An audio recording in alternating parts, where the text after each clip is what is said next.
Xotiningni taroziga chiqarasan, tarozida qancha yuk bossa o'shancha tillo berasansa kim uylanardi?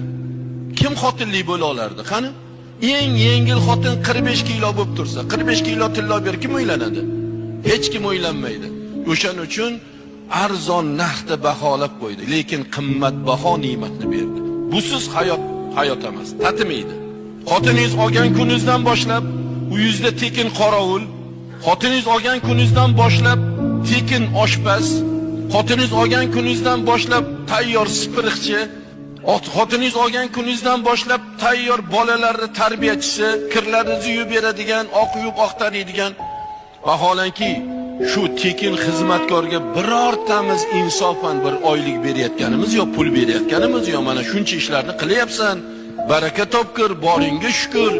Mana shu ishlarni baribir boshqa odamga qildirganda ham men pul ham berardim, lekin sen shuni tekinga qilyapsan, berayotganimiz yo'q.